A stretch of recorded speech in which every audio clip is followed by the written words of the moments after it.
What are some great tips that you can adopt to get your first programming interview? Let's talk about that in today's video.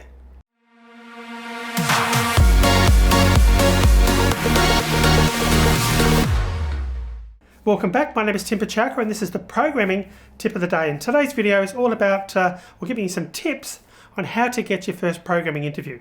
This is a question that I get asked often is, Tim, how do I actually get to that first interview? And one of the big things you need to realize is to just keep in mind that when you're writing an application letter, it's all about the employer, it's not about you. So in other words, if you think about it, the employer is looking to find someone to solve a particular problem. They've identified that they've got a position for a programmer to perform a function. Now, they don't really care too much about you as a person. I'm sorry to say that, but that's the reality. They've got needs, they've got a situation where they need a problem solved with a programmer and they're looking for a programmer. So if you write a resume and job application, it's all about you and how your goals are to do X, Y, Z. That's not going to be helpful to you.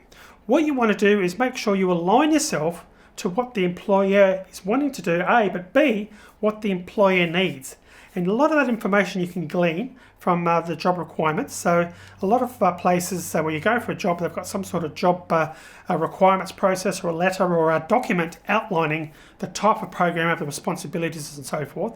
So it's up to you as the person who wants this job to find that information and to craft your interview letter and even your resume in some cases to make sure that you're actually meeting that criteria. So you don't want to lie, obviously. You obviously want to tell the truth, but you want to make sure that what is very prevalent and very prominent in your application is that you can basically solve these problems for the employer. Critically important to make it all about the employer and not about you. Now, just to give you an idea that in the past, what I've done is I've had programming positions where I've actually asked people to apply for a particular job to help me in various jobs, either as a contracting role or in my company in the past. And I have had letters that have been simply, yes, Tim, I'd love to work with you. Let's connect. They go in the bin. That's the reality, and that will happen to you if you're sending out a letter to a prospective employer. If you're not giving them a reason to want to read on to your application and to read your resume and to talk to you, there's so many people out there to choose from, they're going to move on to the next person. So it's critically important that you make sure that you address the criteria and think of it from the employer's perspective. Now, obviously, this is only a quick video and it hasn't gone into a lot of other detail about some of the other things you need to think about, but I'll be following up with those in additional videos.